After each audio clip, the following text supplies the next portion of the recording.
Shalom, shalom, boa tarde. Hoje é dia 24 de Tishrei, 5.784, a contar da criação.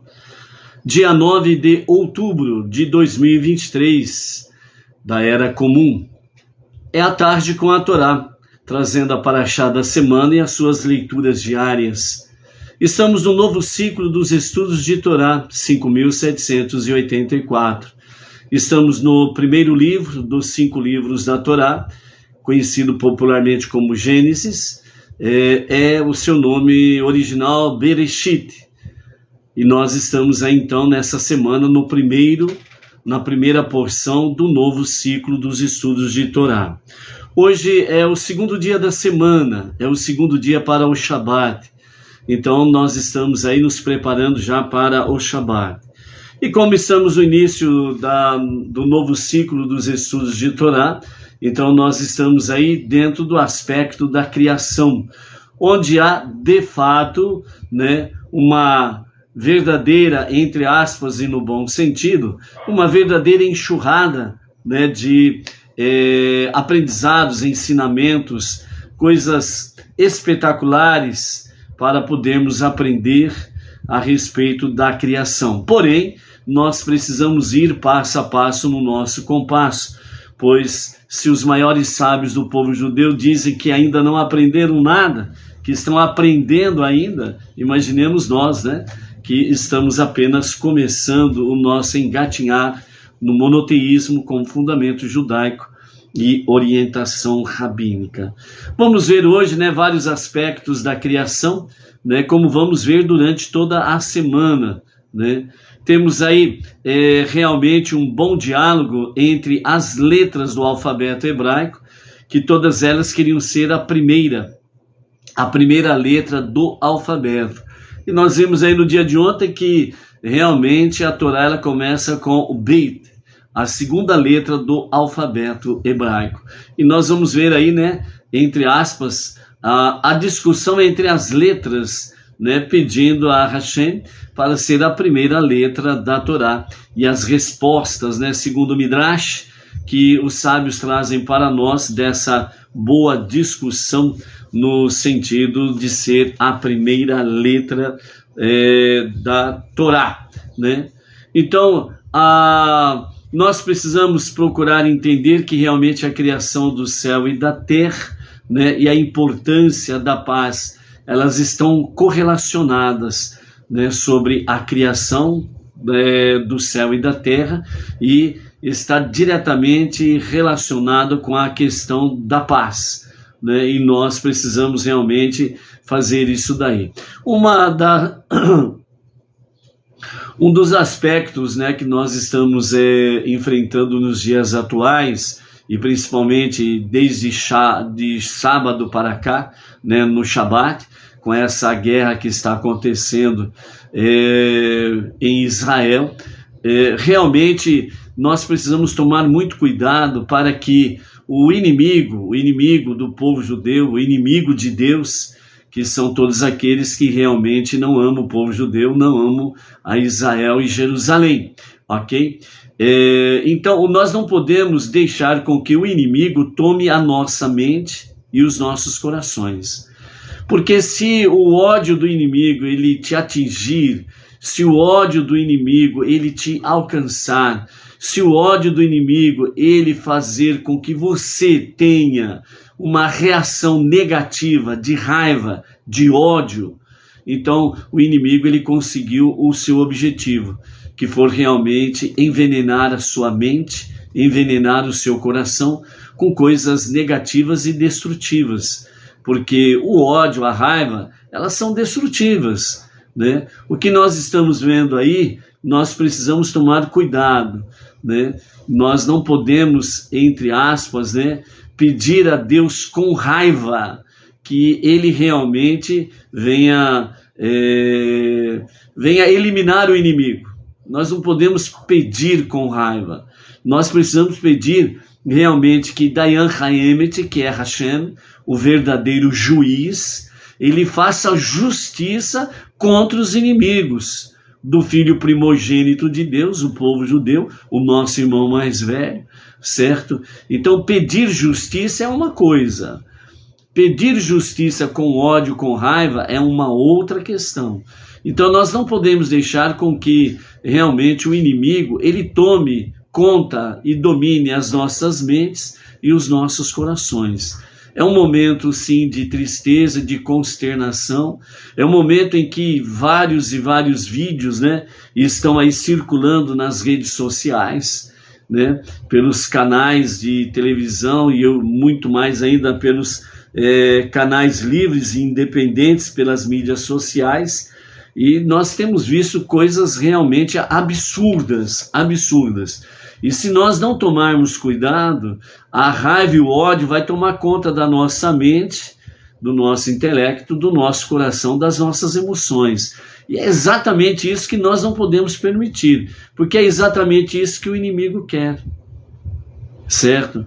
Então nós precisamos compreender cada dia o aspecto realmente, né, dos seguidores de Amaleque, os descendentes de Amaleque. Eles são traiçoeiros, eles são vingativos, eles são cruéis, certo? Eles não têm piedade, né? Então nós não podemos agir à semelhança deles, né? Buscar a justiça divina, pedir a justiça divina, etc. e tal. Realmente nós vemos aí, tanto na Torá como principalmente em livro de Salmos. Todos os salmos praticamente trazem sobre esse aspecto a justiça divina. Então nós não podemos agir realmente à semelhança do adversário, com raiva, com ódio ou algo semelhante, entendeu? Então por isso que nós precisamos tomar cuidado dentro dos aspectos aí desses momentos, né, desses dias, para que nós não venhamos realmente cair aí na rede do adversário, ok? Então por isso nós precisamos ter aquilo que nós aprendemos com o encerramento da Torá e com o início do novo ciclo da Torá. Então vejam bem, a Torá ela começa com a letra Bet, ou Beit, e ela encerra com a letra Lamed. Quando nós vemos lá, a última palavra da Torá é Israel. Então, e a última letra da Torá é o Lamed. Então nós temos Beit e Lamed, né? O Beit, ele também pode ser Vet, né? O sinal maçorético, ele acaba mostrando ali, né, ou daguesh, como se fala, aquele ponto que vai dentro da letra, né, para diferenciar de Beit, o ponto dentro da letra Bet, né? Então esse ponto, esse daguesh, ele traz ali a questão que é Beit. E quando está sem esse pontinho dentro da letra Beit, né, então significa que é Vet, né? Então nós temos aí a segunda letra do alfabeto hebraico, Beit ou Vet, e a última letra da Torá, né, que é Lamed. Então nós temos aí o Vet e o Lamed. Então essas duas letras, elas somadas, elas dão Lev, certo? E Lev significa coração. Então o princípio da Torá até o seu encerramento da Torá, nós temos o coração de Deus revelado para nós. E Deus, ele age com justiça em todos os aspectos realmente do mundo da sua criação. Então nós precisamos compreender isto, que nós precisamos ter um coração realmente leve, livre de ira, raiva, ódio ou coisas semelhantes a estas. Nós precisamos ter um coração que seja segundo o coração de Deus, que nós precisamos buscar. Então nós ficamos condoídos, sofremos realmente, entristecemos com tudo aquilo que está acontecendo com o nosso irmão mais velho, o filho primogênito de Deus, o povo judeu. E como também nós aprendemos aqui que na festividade Sukkot, sobre as 4 espécies de Sukkot, certo? Que nós temos aí o Etrog, o Lulav, a Hadaz, Aravá, né? Que são os 4 níveis realmente do povo judeu. O etrog é o nível mais elevado, né? Aravá, que é o salgueiro, é o nível mais baixo, que é daquele judeu não praticante. Mas quando em Sucote são juntados, são somados as 4 espécies, forma o povo, sem distinção daquele que é mais elevado e daquele que é menos elevado. É o povo, os filhos de Yaakov Avino, o pai Yaakov, o patriarca das 12 tribos de Israel. Entendeu? Então nós aprendemos isso daí. Então, dentro desse aspecto, nós estamos vendo exatamente o que? Independe, né, realmente o nível espiritual de cada judeu, mas na realidade, juntos, como diz a festividade de Sucote, as 4 espécies, é o povo no singular, é o povo de Deus, é o povo escolhido, né? E Deus, ele tem realmente os seus métodos diversos para fazer com que o povo volte a ter uma união e unidade. Assim como aconteceu nos dias de David Melech, o rei David, em que houve 40 anos de paz, shalom, e o povo viveu em união, em unidade na Torá, certo? Então, o objetivo de Deus é, de fato, que se cumpra essa realidade de Sucote. Às vezes, o método pode parecer duro, onde Deus permite com que o inimigo ele possa ferir o seu filho primogênito. Mas ao mesmo tempo em que ele dá essa liberdade para o inimigo ferir o seu filho primogênito, o seu objetivo é curar o seu povo, é sarar o seu povo. E dentro desse aspecto aí, se o inimigo ele age de forma atroz e cruel, é como está realmente registrado em Salmos, né? Bem-aventurados serão aqueles que pegarem os seus filhos e os jogarem nas pedras, mostrando realmente que estes passaram da medida que lhes foi outorgada. Então, todo aquele que usa de uma medida excessiva contra o povo judeu, o filho primogênito de Deus, tem sérias contas a acertar com o Criador de todas as coisas. Então, o aspecto que nós precisamos ver, amados, é que exatamente na diversidade que se forma união e unidade. E é isso que está acontecendo nesses dias, desde sábado, em Israel e todo o povo judeu nos quadrantes da terra. E é isso que precisamos nós, como Benenor, sermos levados, sem sombra de dúvidas, né, a essa união. A essa união. Realmente, as notícias são tristes, os vídeos são lamentáveis, né? O inimigo traiçoeiro, covarde e cruel, realmente tem super abusado desse momento, né? Sequestrando, matando crianças, mulheres, pessoas de idade, né? Um dos vídeos você vê aí, por exemplo, os terroristas celebrando o sequestro de uma senhora cadeirante. Olha o nível dessas amebas, né? Olha o nível, celebrando a captura de uma senhora idosa e ainda por cima cadeirante, né? Então o inimigo, ele é isso daí. Então o que nós precisamos compreender é que é um momento de união e unidade. E nós precisamos realmente rogar ao soberano dos mundos, realmente, como Dayan Haemet, o juiz verdadeiro que ele é, que nós possamos realmente, sem sombra de dúvidas, rogarmos, fazer as nossas preces. Quanto mais salmos nós pudermos fazer, melhor ainda, né? Então, a nossa sinagoga Benenor Regional Bauru, né? Hoje às 20 horas nós estaremos realmente reunidos, né?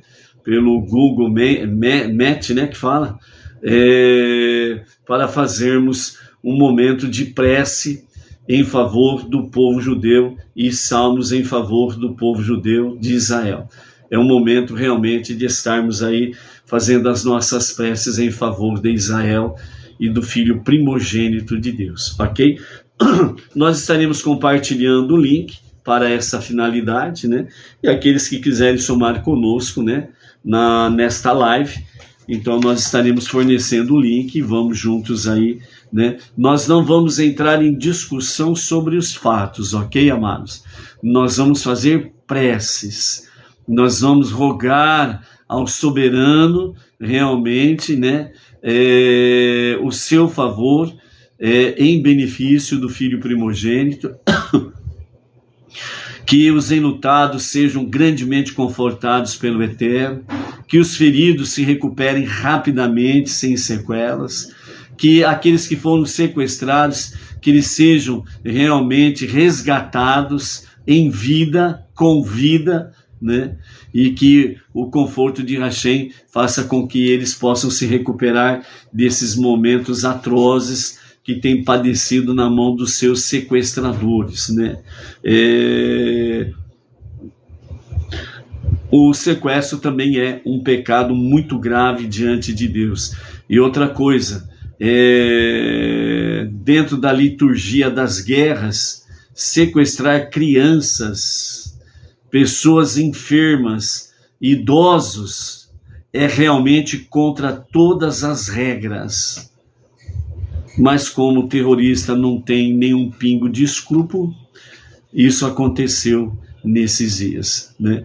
Então que realmente a justiça divina seja feita e que os sequestrados possam retornar saudáveis para junto dos seus queridos. Então nós estaremos fazendo preces, não vamos entrar em discussão sobre questões A, B ou C, ok?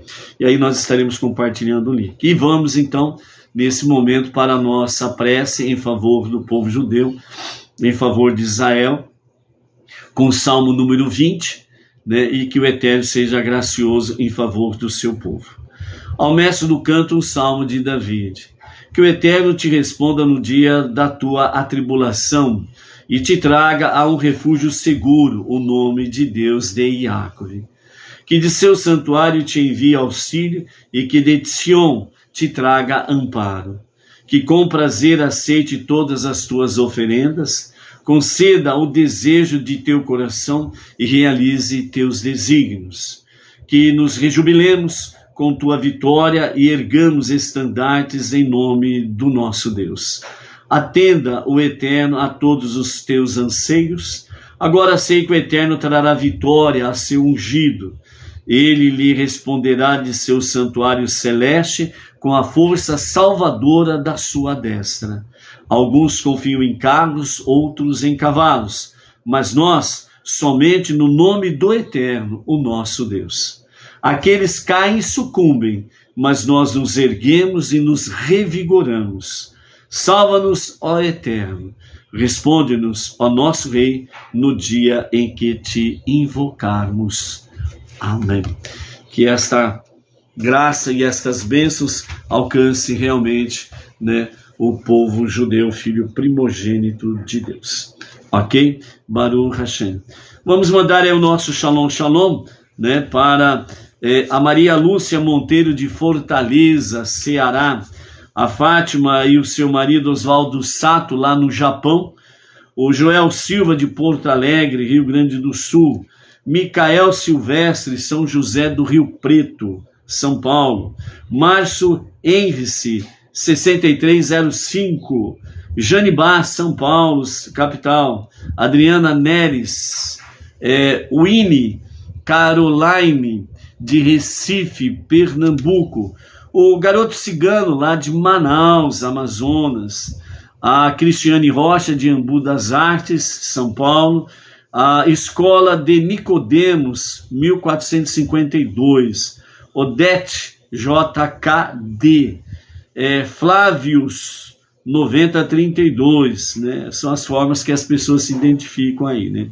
O Faustino Adão da Costa, lá de Montes Belos, Goiás, o Cláudio Jardim Botânico, Distrito Federal, a Lilian Denarelli, o Pedro Lima, a Marivalda Nascimento, o Alan Ferreira, a Márcia Araújo, a Josi Barbosa, Campo Grande, Mato Grosso do Sul, o Euler Gabriel, Claudemir Messias, Aldo Ávila, a Marli Rosa Xavier Belo Rosa, o Carlos Magno Andrade Reis, Jusileia Santos, a família Akiva Domingos, né, é a família. Eliana Ferreira, Nova Friburgo, né, cidade serrana, Rio de Janeiro, e todo o pessoal que está ali junto com a Eliana Ferreira. Flávia Silvestre, 784, Regina Lúcia, Márcio Henrice, Campo dos Goitacazes, Rio de Janeiro, a Nayara Oliveira, Rio de Janeiro, o Anderson Gonçalves Santana, Thaís Oliveira, Marli Xavier, Margarida Andrade, Renata Beraldo, José Manso Barbosa, da cidade de Moju, Pará, Leandro Rodrigues, 307, a Elizabeth Farias, 2186, o Rogério Cassolato, São José do Rio Preto, a Nara Abreu, Alexandre Félix, as irmãs Neuza Cariri e Vera Cariri, de Campina Grande, Paraíba, Baruch Hashem. Ok, amados? Então aí são alguns dos nossos amados que acompanham a Tarde com a Torá, né? O casal Maristela Maciel e o marido Ronaldo, lá da cidade Raul Soares, Minas Gerais, a Rosa Maria Simplício de Farias e família, lá de Bertioga, litoral norte, a Ana Lúcia, também do Rio de Janeiro, a Inês Martins de Pirajuí, quem mais está aqui? O Jorge Bezerra de Lima, de Sorocaba, né? Baruch Hashem, Jorge, né? Firme aí nas atividades em Sorocaba, Baruch Hashem. Quem mais está aqui? Deixa eu ver. Oi. O casal também, né? A Áurea e Ivan Lisboa, lá de Belém do Pará, que também estão por aí. Baruch Hashem. Vejam bem, amados, nós estamos aí dentro da questão de a criação, e realmente nós temos aí dentro desse aspecto da criação coisas importantíssimas para estarmos conectados, né, com a obra da criação. E nós somos chamados, né, realmente a, como que fala, aos aspectos, né, diversos da criação, né? Então nós temos aí dentro da nossa obra da criação, nós temos aí, como foi falado já no começo, a questão da primeira letra da Torá, o Beit, e a última letra da Torá, que é Lamed. Então aí nós vimos, né, que forma a letra Lev, que significa coração. A distinção, né, que nos fala aqui sobre a questão de Beit e Lamed, nós temos que Beit pode também ser introduzido como em. Então, por exemplo, Bereshit, né? Em vez de ficar no princípio, então ela pode também ser traduzida como em princípio, certo?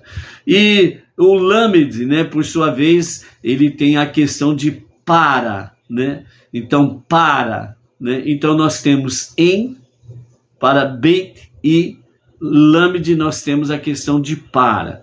Então, as três letras do tetragrama sagrado que nós temos aí, né, Yud, traço rei, traço vav, né, ele serve como sufixo para pronomes pessoais com a questão realmente em que pode dizer. A questão, por exemplo, Yud, pode dizer, pode ser um pronome pessoal meu. Rei também pode ser usado para ela, e o vav também pode ser usado para ele, certo? Só duas letras as quais esses sufixos podem se unir realmente a Beit e lamed, né? Nessa questão aqui dos sufixos. Então, nós temos aí exatamente, né, a questão de beit e lamed. E essas três letras que faz parte do tetragrama sagrado, então nós temos aí, com referência a beit, então nós temos aí o beit mais iud, então se forma a palavra bi. E isso significa em mim. Lembra-se que beit, ele também tem a questão de ser chamado como em, e o lamed para, certo? Então, o beit mais iud forma a palavra bi, e nesse aspecto significa em mim. O beit mais o rei forma a palavra ba, que significa nela. E o beit mais o vav, né, forma a palavra bo, que significa nele. Vamos para lamed. Então, lamed mais yud forma a palavra li, que significa para mim. Lamed mais rei forma a palavra lá, que significa para ela. E lamed mais vav, né, forma a palavra lo, nesse caso significa para ele. Então, lamed e beit, ou beit e lamed, né, são as únicas palavras, são as únicas letras que combinam com as letras do tetragrama, certo? Então, o que nós vemos aqui dentro desse aspecto? Somando o tetragrama, as três letras do tetragrama, são 4 letras, mas lembremos que o rei repete 2 vezes, ok? Mas em si são 3 letras, o Yud, traço, rei, traço, vav, ok? Usa assim essa expressão para não corrermos o risco de falarmos em vão realmente o tetragrama sagrado dentro desse aspecto, ok? Então, ao somar realmente essas 3 letras do tetragrama sagrado, mais as 2 letras da Torá, a primeira letra da Torá, o beit, e a última letra da Torá, o lamed. Então, nós temos aí, dentro do caso beit, nós temos em mim, nela e nele. Então, dentro desse aspecto, nós temos exatamente que a Torá, ela está em mim, nela e nele, certo? Ou seja, a Torá, ela é para ser aplicado para todos, em mim, quer dizer, dentro de mim, nela e nele, ou seja, todo ser humano, feminino e masculino. Dentro do lamed, nós temos para mim, para ela e para ele, que vem exatamente dentro desse aspecto. Então, beit e lamed formam a palavra lev, que significa coração. Então, desde a primeira letra da Torá até a sua última letra da Torá, nós temos o coração de Deus revelado. E o coração de Deus revelado está dentro dessa questão. A Torá, ela precisa estar em mim, dentro de mim, dentro do meu coração. É o meu coração unindo-se ao coração de Deus, numa linguagem humana para entendermos. Nela, mesma coisa, a Torá precisa estar dentro dela, o feminino. A Torá precisa estar dentro dele, masculino. Nesse sentido, traz que Deus não faz acepção de pessoas, porque todo ser humano foi criado à imagem e semelhança de Deus. E a mesma coisa dentro do lamed, para mim, para ele e para ela, né? Então, exatamente, a Torá é para mim, é para ela e para ele. Ou seja, a Torá, ela é para todo ser humano. O povo judeu tem a exclusividade, porque foi o único povo, né, que realmente aceitou a Torá no Monte Sinai, enquanto que as 70 nações rejeitaram a Torá. E é por isso que diz o profeta Abacuque que Cada nação anda em nome do seu Deus, mas nós andamos em nome do nosso Deus, desde agora e para sempre. Então, qual é o propósito realmente dessa questão que nós temos sobre Beit Lamed? Em mim, nela, nele, para mim, para ela e para ele. Nós temos exatamente o propósito verdadeiro de Deus, é curar, sarar o mundo. Então, dentro desse aspecto, qual a nossa missão, por assim dizer? É realmente sarar e curar o mundo. De que forma? Através de boas ações, através de Tzedaká, através do estudo da Torá, através do estudo das 7 leis universais, através da Teshuvá, através das nossas tefilot, as nossas preces diárias, o nosso serviço diário a Hashem. Então esse momento que nós estamos vivenciando, por exemplo, não é um momento para darmos lugar em nosso coração leve, para haver espaço para o ódio, o rancor, a ira e desejo de vingança. Nós precisamos estar de fato prontos, sempre prontos, para rogar, clamar, elevar as nossas preces a Dayan Haemet, o juiz verdadeiro, para que seja feito justiça. Ele sabe como fazer justiça, nós não. Por que quando o profeta perguntou a David Melech, ao rei David, você prefere cair nas mãos de Deus ou nas mãos dos homens? E David respondeu, na mão de Deus, porque os homens não têm piedade. Deus tem piedade. Então, por isso, a justiça divina, ela é feita com piedade, por isso que ela é justa. E ela vem na medida certa. É isso que nós precisamos compreender dentro desse aspecto. Então, por isso, a Torá, ela vem para designar realmente a quem ela se dirige. A quem a Torá se dirige? Então é exatamente nisto. A quem a Torá se dirige? Bi, ba, bo. Li, la, lo. Aquilo que nós acabamos de falar. Em mim, nela e nele. Para mim, para ela e para ele. Ou seja, qual é o desígnio da Torá? É para entrar nos corações dos seres humanos, sem distinção. Esse é o objetivo divino. Só que Deus deu ao ser humano a livre escolha. E seja para o bem ou não, cada um faz as suas escolhas e com elas existem as sequências, ou somos, como diz outros, né? Quando nós fazemos as nossas escolhas, automaticamente nós estamos submissos às suas consequências, ou para o bem ou para o mal. Mas o objetivo realmente da Torá é exatamente esse. Em mim, nela, nele, para mim, para ela e para ele. E nesse aspecto, o que nós temos aí realmente já, mesmo dentro da criação? Nós temos exatamente a revelação de Mashiach, como nós vimos ontem, segundo os nossos sábios, né? Aruach, que estava pairando sobre as águas, né?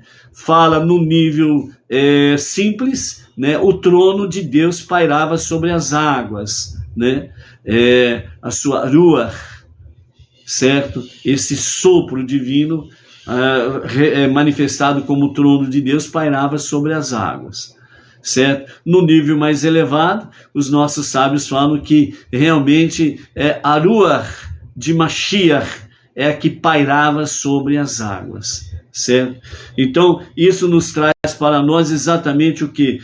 O futuro messiânico, que Deus desde o princípio se preparou para isso. Veja bem que nós temos aqui dentro do nosso estudo, deixa eu ver aqui aonde está. Segundo o Talmud, 7 coisas foram planejadas para serem criadas antes da própria criação do mundo. Então, antes da criação, antes que se formasse uma partícula na criação do universo, certo? 7 coisas antes disso já foram criadas, já foram planejadas pelo próprio Eterno. E essas 7 coisas são exatamente o quê? A Torá, a Teshuvá, que é o retorno para Deus, para um verdadeiro e genuíno arrependimento, o Jardim do Éden, o Guerrinom, né, que alguns chamam de inferno, outros falam em purgatório, o trono da glória de Deus, o templo santo, certo? Então, o templo, o primeiro e o segundo templo, né? E o terceiro, que será construído nos dias de Mashiach na redenção final, já foi projetado lá, antes da criação de qualquer coisa. E a 7ª questão, o nome de Mashiach, segundo o Talmud Pesachim 54a e Nedarim 39b. Então essas 7 coisas já foi planejada, já foi devidamente arquitetada, como no modo de nós entendermos, né, como um bom engenheiro, um bom projetista, um bom arquiteto, antes de colocar em prática, né, a construção, ele faz o seu projeto, ele faz o seu planejamento. Então é exatamente isso que Deus fez. Então por isso, o futuro messiânico, os nossos esforços produzirão o fruto perfeito, a transformação completa do mundo na desejada moradia de Deus. Ou seja, qual é o fruto perfeito de Deus? O mundo sendo a moradia de Deus. É por isso que nós precisamos realmente produzir cada vez mais essas 5 questões básicas. Teshuvá, retorno a Deus para um verdadeiro e genuíno arrependimento. Preces diárias, que é o nosso serviço diário. Estudo da Torá, estudo das 7 leis universais e as suas ramificações e a de Sedaká. São essas 5 questões que nós precisamos vivenciar para, de fato, nós estarmos purificando este mundo, transformando este mundo para que aconteça o fruto perfeito. Este mundo sendo a moradia de Deus. É o fruto perfeito que Deus tem para que seja alcançado. E é por isso que nós trabalhamos agora, ombro a ombro com o nosso irmão mais velho, o filho primogênito de Deus, o povo judeu. E assim, nós estaremos trabalhando, e quem vai dar continuidade a esse trabalho que estamos fazendo é exatamente o Mashiach. Com a sua revelação, ele vai tomar posse dessa tarefa e ele vai aperfeiçoar, ele vai se tornar plena realmente a realização desta palavra, deste projeto, e juntos estaremos participando, Baruch Hashem, exatamente para o aperfeiçoamento de todo esse projeto de Deus. Por isso que o nosso Rebbe Menachem Mendel fala que o Eterno, ele nos convida para sermos sócios desse projeto. Então, por isso, amados, não vamos desperdiçar o nosso tempo, né, para que nós possamos, de fato, estarmos aí fazendo parte desse projeto maravilhoso do nosso Deus, ok? Sobre a criação, o que nós temos, né? Vejam bem que o primeiro dia, né, nós temos aí céu, terra e luz.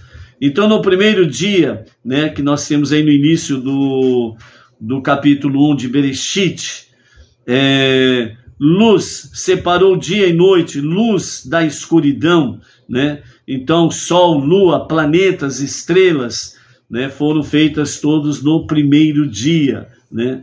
Mas vejam bem, Deus, os nossos mestres, eles falam assim, que tudo Deus criou exatamente no primeiro dia. Ele criou tudo no primeiro dia e ocultou. Depois, primeiro, segundo, sétimo dia, ele foi colocando em ordem, no seu devido lugar, cada uma dessas questões, ok? Então, por isso, o primeiro dia nós temos aí a questão da luz, e Deus separou a luz da escuridão, e tivemos aí então dia e noite, assim foi chamado. No segundo dia, no capítulo 1, versos 6 a 8, nós temos aí céus, Shamaim, né? Separação entre água e águas, águas superiores e águas inferiores, atmosféricas, né? As águas atmosféricas de cima, que são as águas superiores, e as águas oceânicas, que são as águas de baixo, né? Quanto mais elevado, mais consciência divina, né, nós precisamos procurar, sem sombra de dúvidas, fazer. Então, no segundo dia, Deus ele criou o firmamento, os anjos e também o purgatório, né? Então, por isso, Deus chamou Shamaim, céu, céus, a contração das palavras Samaim, que significa suspender água. Então, Shamaim, então é colocado como céus, e todo mundo entende facilmente isso. Porém, é a contração das palavras, ou seja, são duas palavras, Shamaim, Sa, que é exatamente suspender, Maim, que é água, então é suspender água, são exatamente as águas atmosféricas, né? Que são as águas de cima. Shamaim, a água lá, e feito de fogo, trovão e raio. Então, por isso, Samaim significa suspender água. Quando vem para Shamaim, duas palavras também. Shamaim, que significa a água lá, e é feito de fogo, que significa o quê? Os trovões e os raios. Então, quando você vê chuva, você vê trovões e raios, é exatamente isso. Shamaim, a água lá, e é feito de fogo, são os trovões e os raios. Então é isso que você vê nos dias de chuva aí, ok? Os anjos que povoam alguns dos reinos espirituais são personificados dos atributos de Deus ou mensageiros para missões especiais ou missões específicas. Os anjos da misericórdia e anjos do julgamento. Estes compõem o tribunal de justiça de Deus. Princípios da retidão e da misericórdia para o julgamento e com que Deus criou o mundo, né? Então, nós estamos assim, procurando trazer um resumo, né? Para não ficar muito comprido os detalhes de versículo por versículo, para que possamos ter uma visão de uma forma mais geral, mais resumida, ok? Michael, o anjo Michael, ele é o chefe dos anjos da misericórdia. Então, o anjo Michael é o chefe dos anjos da misericórdia. Gabriel, ele é o chefe dos anjos do julgamento, né? Então, o anjo Gabriel, ou Gavriel, ele é o chefe dos anjos do julgamento, né? Então, Hashem envia o anjo Gavriel e o seu exército para tratar com realmente os terroristas. Você está clamando o julgamento divino sobre eles. Você está fazendo algo lícito, sem rancor, sem raiva, sem ódio. Então Deus, ele ouve a tua prece e ele envia realmente o anjo Gavriel com toda a sua legião para fazer julgamento com referência aos inimigos do povo judeu e aos inimigos dos monoteístas com fundamento judaico e orientação rabínica. Hashem envia Michael em favor do povo judeu, em favor dos Benei Israel, dos Benei Noa, em todos os quadrantes da terra. Então você está rogando a Hashem para que envie realmente os anjos da misericórdia, para proteger e livrar de todo mal e de todo o perigo, né? E o purgatório, né, que foi também criado no segundo dia, é um reino espiritual, né? Almas errantes se livrariam neste lugar chamado purga, né? Purgar, purificar, limpar das suas impurezas espirituais que acumularam por meio das suas más ações enquanto aqui estavam vivendo, né? Que praticaram durante a sua vida física, ok? O terceiro dia nós tivemos aí a criação das árvores, vegetação e do jardim do Éden, né?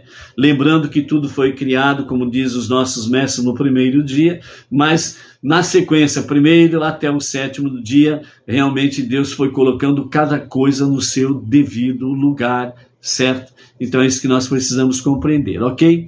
A Miriam Oliveira Vidal e Giovanni Vasconcelos também chegaram por aí, não sei se chegou mais alguém aí, né?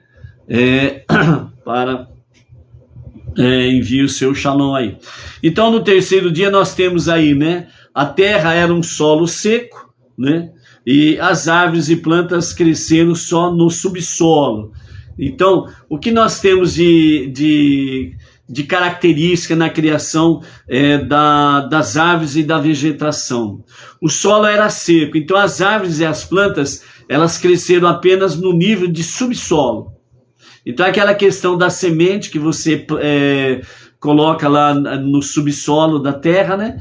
E ela vai, então essa semente ela vai romper-se. Então ela começa a crescer no subsolo. Então nesse terceiro dia, então as árvores, né, e as vegetações, elas estavam no subsolo. Somente no sexto dia que elas vieram sair para a superfície da terra, ok?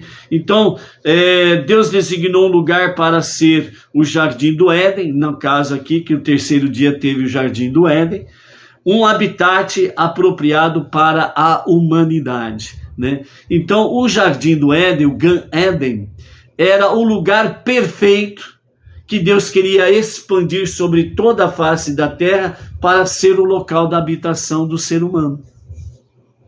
Mas, né, houve um percalço aí pelo caminho e não aconteceu isso. E isso está reservado para a redenção final nos dias de Mashiach, onde o Gan Éden ele vai se estender. Por isso que os nossos mestres falam que nos dias de Mashiach a terra de Israel vai se estender sobre toda a face da terra, né? Procure pensar sobre isso. No quarto dia nós tivemos aí o sol, a lua e as estrelas sendo colocadas sobre o seu devido lugar. Então os luminares para brilhar sobre a terra, para separar o dia e a noite, o sol, lua, planetas e estrelas criados no primeiro dia, agora são colocados em suas respectivas esferas celestiais, né? Os sinais, por exemplo, eclipse, indica épocas de punição. Então, eclipse, ela indica a época de punição. Os antigos, né? Não sei, a moçada de hoje tem muita coisa ainda a aprender com os mais antigos, né? Mas os mais antigos, nossos pais, avós, bisavós, eles sempre falavam que quando acontecia um eclipse, seja do sol ou da lua, eles sempre diziam, isto não é um bom sinal. Então nós temos aí, né? Eclipses indica épocas de punição, propenso a infligir castigo por certas faltas que a humanidade comete, né? Então é preciso estar atento a esses detalhes também. Também nós temos aí com a questão das datas festivas judaicas, tanto no mês lunar e estações específicas, né, no ano solar. Então há de fato uma ligação nesse aspecto, né, o mês lunar, a lua, e a questão solar, que está tudo ligado com as festividades judaicas. Os cálculos também de dias e anos. Então a órbita do Sol dura um dia e uma volta do Sol através do zodíaco dura um ano. Lua e Sol eram iguais em tamanho, né, quando foram criadas. Porém, a Lua reclamou porque que o Sol era do mesmo tamanho que ela deveria ser maior do que o Sol. E devido à sua reclamação, então Deus reduziu o tamanho da Lua, né? Mas ela foi confortada que a cada lua nova, uma oferenda de expiação seria levada ao templo, né? Na época da lua nova, seria levada ao templo. Então, ao ser reduzida o brilho das estrelas, ao ser reduzida, né, a sua luminosidade, a lua, então isso fez com que as estrelas pudessem brilhar mais intensamente. Então, por isso que você vê estrelas no céu, porque a intensidade da claridade da lua foi diminuída.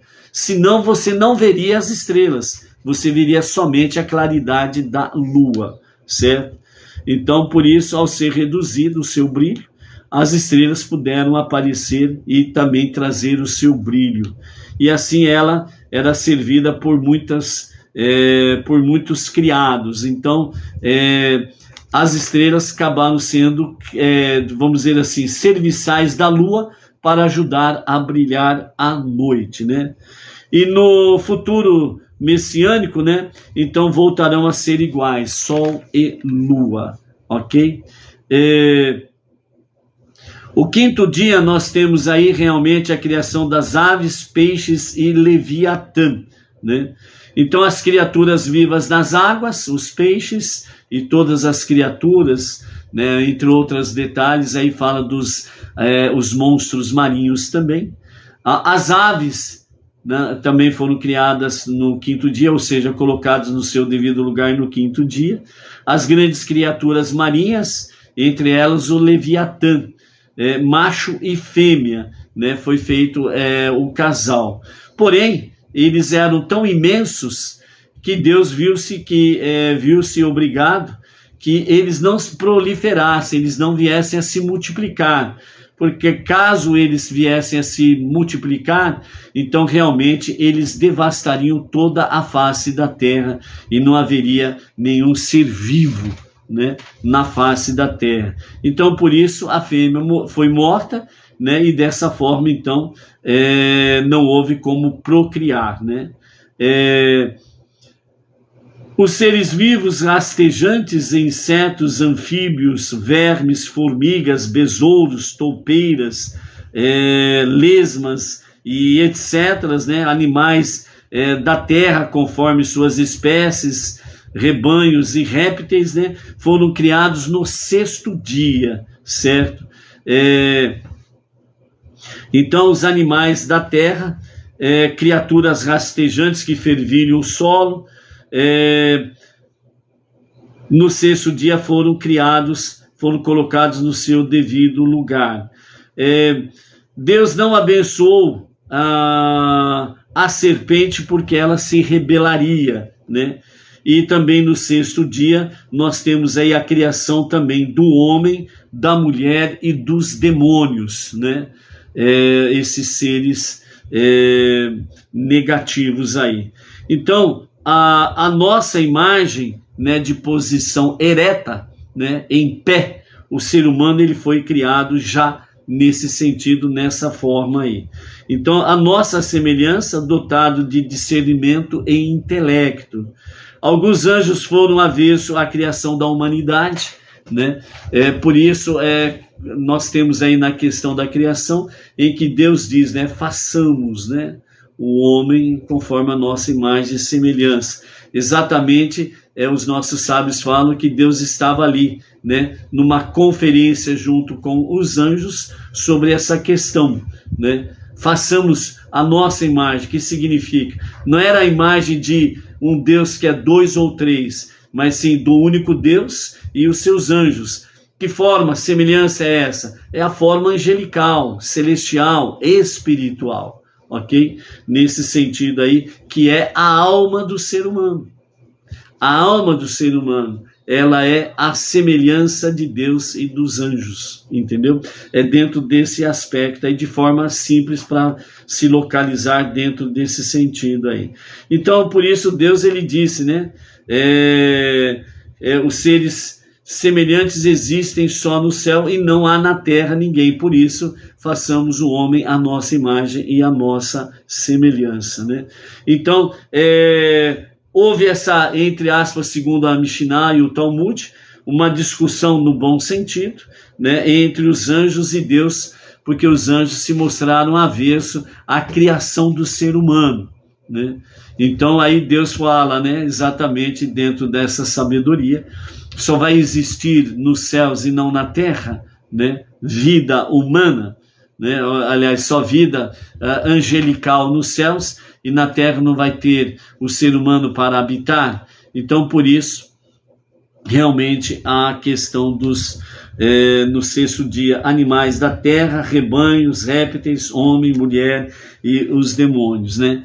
Então, nesse sentido, no sexto dia, haveria um equilíbrio na criação. Dominará sobre a obra da criação, e ele criou macho e fêmea, né, unidos pelas costas, né?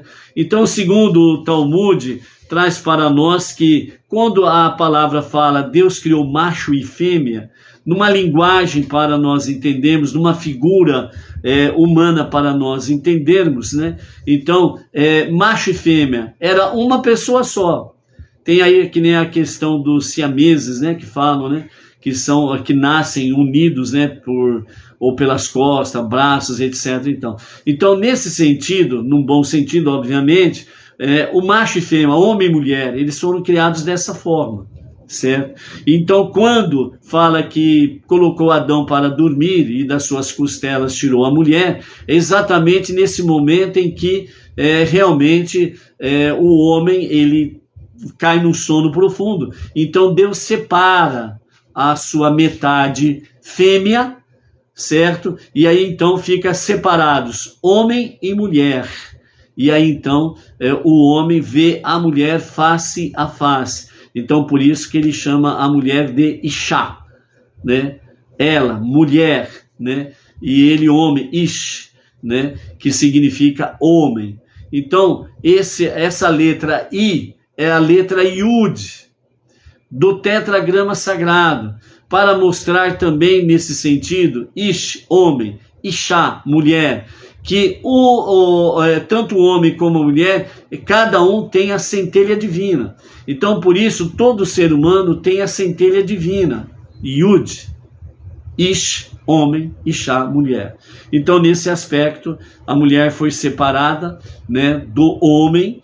Então, ficaram duas metades. Por isso que se fala da alma gêmea, por isso que se fala que não é bom que o homem esteja só, né? Que ele precisa realmente da mulher para ser a sua adjutora, auxiliadora, né? E todo esse aspecto aí, certo? Então, é nesse sentido, de forma bem simples e bem fácil de compreender. Então, Deus fez chover e as plantas saíram do seu subsolo no sexto dia, né? Deus faz cair a chuva, né? Que é aquele orvalho que vem e cai sobre o solo. E então, realmente, as plantas que estavam no subsolo, então elas vêm à superfície, né? E dessa forma, então, Deus ele abençoou o ser humano, o homem e a mulher, e disse: sejam férteis e prolíficos, né, para proliferar. Então, assim, Deus deu esta mitzvah para que o homem e a mulher pudessem coabitar e tornarem, se multiplicarem na face da terra, ou seja, dar à luz a filhos. Deus também deu de todas as árvores do jardim, né, foram frutíferas para exatamente alimentar o ser humano. Então, no princípio, realmente, o ser humano ele não comia carne, né? Esta chamada primeira geração até o dilúvio, elas viviam muito tempo, né? Adão, por exemplo, viveu mais de 900 anos, ok? Então, essa primeira geração, por assim dizer, vivia muito tempo, porque realmente tinha uma condição muito forte, muito saudável, e tinha condições de poder realmente viver muito tempo. Então essa geração ela não precisava da carne, né, animal para poder se sustentar. Apenas a questão frutífera, né, vegetal e companhia limitada, era o suficiente, porque era uma geração que já nasceu muito forte, ok? Muito saudável, muito forte, né? Tanto é que não tinha doença. Segundo os nossos sábios, assim como Deus soprou, né, o fôlego de vida, ruach, o sopro divino, né, ruach, o sopro. Então, quando alguém morria, era exatamente pelo espirro, atim, porque quando a pessoa espirra, e você pode observar isso se você já não observou, ok? Quando você espirra, atim, você expele, né? Ou expele, né? Acho que é essa a palavra, né? Faz com que realmente uma grande porcentagem de fôlego você vem exalar. Atim. Então você sente que sai um grande fôlego de vida quando você espirra. Então, quando alguém morria, era exatamente pelo espirro. Ele espirrava e puf, morria, segundo os nossos mestres aí, ok? Então, dessa forma, por ser uma geração muito forte, não precisava comer carne, porque já nascia saudável, né? Segundo os nossos mestres, falam que a mulher ela ficava grávida um período de 1 semana e já nascia filhos, por exemplo, né? Era muito rápido o dar à luz também, certo? Então, por isso, toda a vegetação de plantas será alimento para toda criatura, né? Os animais também tinham a questão de comer os vegetais e tudo mais. Nos momentos finais do 6º dia, Deus criou os demônios. No momento final do 6º dia, ele preparou já aqui no 6º dia, segundo os mestres do Talmud, né, ele preparou nesse dia o túmulo de Moshe. No 6º dia ele já deixou preparado o túmulo de Moshe. E Deus viu que tudo era muito bom. E Deus continuou os últimos retoques até o início do primeiro momento do 7º dia. A quantidade de trabalho foi infinitesimal e relevante, né? Então, assim, no 7º dia cessou todo o trabalho, né? E então, dessa forma, como está escrito, né? Deus, ele descansou. E também, segundo os nossos mestres, né? Na realidade, aqui a criação, né? Ela foi criada de forma provisória. Ela só se concretizou no Monte Sinai, na outorga da Torá. Até lá, o mundo existiu de forma provisória. Caso o povo judeu recusasse realmente a Torá, então tudo voltaria a nada, ao zero absoluto. Só Deus permaneceria existindo. Então, por isso, o propósito da criação é o cumprimento da Torá, principalmente pelo povo judeu, que é o que recebeu a Torá no Monte Sinai, e graças a isso o mundo passou a existir de forma concreta e oficial. Ok? Então, amados, esses são alguns detalhes que nós queríamos trazer para os amados. Resumidamente, primeiro dia foi criado céus, terra e luz. Segundo dia, firmamento, anjos e purgatório. Terceiro dia, árvores, vegetação, jardim do Éden. Quarto dia, sol, lua, estrelas. Quinto dia, aves, peixes e leviatã. E o 6º dia, animais da terra, rebanhos, répteis, o homem, a mulher e os demônios. E o 7º dia, Deus descansou de todas as coisas. Ok? Então, amados, o propósito da criação, né, como nós vimos ontem, é revelar a grandeza do povo judeu. Então vamos, nesse aspecto, cada vez mais estarmos ombro a ombro com o Filho primogênito de Deus para transformar este mundo para ser a moradia de Deus, né? Às 20 horas nós estaremos reunidos, né, pelo Google Meet, numa live para preces em favor do povo judeu e da terra prometida. Ok? Estaremos compartilhando o link momentos antes, né, da reunião. Quem quiser participar conosco, então o link será compartilhado. Shalom, shalom, amados. Até mais.